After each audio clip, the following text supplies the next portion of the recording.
Hello 12 CBSE students. So இன்னைக்கு physics chapter 1ல நம்ம இந்த question தான் டிஸ்கஸ் பண்ண போறோம்.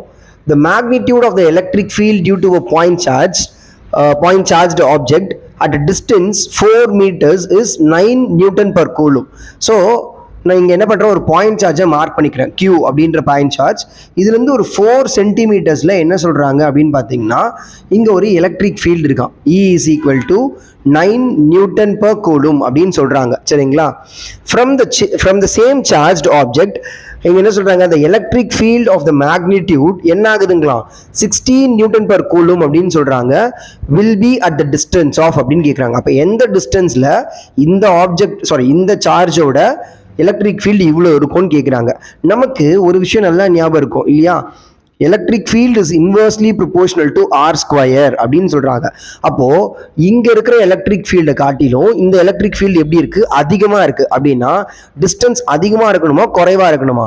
டிஸ்டன்ஸ் அதிகமாக இருந்தால் எலக்ட்ரிக் ஃபீல்டு குறையும், டிஸ்டன்ஸ் குறைவாக இருந்தால் எலக்ட்ரிக் ஃபீல்டு என்ன ஆகும், அதிகமாகும் இல்லையா? அப்போ இங்கே அதிகமாக இருக்குது அப்படின்னா 4 சென்டிமீட்டருக்கு உள்ளே தான் இங்கே இருக்கக்கூடிய அந்த டிஸ்டன்ஸ் இருக்கணும். அப்போ தான் அதனால் என்ன ஆகுது, எலக்ட்ரிக் ஃபீல்டு அதிகமாகும். நான் சொல்கிறது உங்களுக்கு புரியும்னு நினைக்கிறேன்.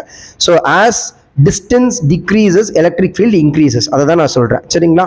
அப்போ ஃபர்ஸ்ட் கேஸில் என்ன எழுதிக்கலாம், இதோட ஃபார்முலா என்னது, E is equal to KQ by R ஸ்கொயர்ன்றது தான் ஃபார்முலா. சரிங்களா?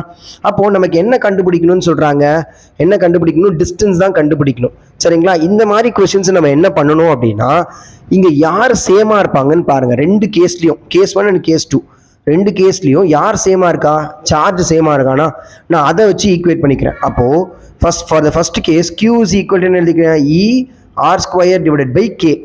ரைட்டா? ஃபார் த செகண்ட் கேஸ்க்கு எப்படி இருக்கும், Q is equal to differentiate பண்ணுறதுக்காக நான் என்ன பண்ணுறேன், E டேஷ் அப்படின்னு எடுத்துக்கிறேன். அதாவது இந்த செகண்ட் எலக்ட்ரிக் ஃபீல்டை, அதாவது 16 இருக்குல்ல, அந்த எலக்ட்ரிக் ஃபீல்டை E டேஷ் அப்படின்னு எடுத்துக்கிறேன், நியூட்டன் பர் கூலும். அப்போ E டேஷ் டிஸ்டன்ஸ் தெரியாது, அவனையும் நான் என்ன பண்ணிக்கிறேன், R டேஷ் த ஹோல் ஸ்கொயர்னு எழுதிக்கிறேன், டிவைடட் பை K. புரியுதுங்களா? இங்கே அப்போ ரெண்டு ஈக்குவேஷன் நம்ம ஈக்குவேட் பண்ணிட்டா இவனையும் ஈக்குவல்னு எடுத்துக்கலாமா? அப்போது E R square divided by K which is equal to E dash R dash square by K. So K get cancel and மற்ற வேல்யூஸ்லாம் நம்ம சப்ஸ்டியூட் பண்ணிடலாம். சப்ஸ்டியூட் பண்ண என்ன ஆகும், E வேல்யூ என்னது 9 into 10 to the power of, 9 into 10 to the power 9 Newton சொல்கிறோம், 9 Newton per கூலும்ல. So 9 மட்டும் எடுத்துக்கலாம்.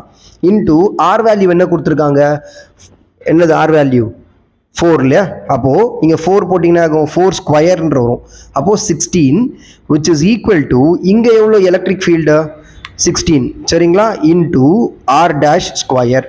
ஸோ 16 கேன்சல் பண்ணிடலாம். So R dash square is equal to 9. That is R is equal to square root எடுத்துட்டோம் அப்படின்னா 3 centimetres. சரிங்களா? So உங்களுக்கு answer வந்து option C. So ரொம்ப சிம்பிள், நமக்கு எது காமனாக இருக்குன்னு பார்த்துட்டு அதை ரெண்டுத்தையும் ஈக்குவேட் பண்ணிட்டோம் அப்படின்னா எல்லாத்தையும் கேன்சல் பண்ணிவிட்டு நம்மளோட வேல்யூவை கண்டுபிடிச்சிடலாம். ஸோ உங்களுக்கு புரியுதா? இந்த பாயிண்ட்டும் நல்லா ஞாபகம் வச்சுக்கோங்க. Electric field is inversely proportional to the square of the distance between them. சரிங்களா? தேங்க்யூ.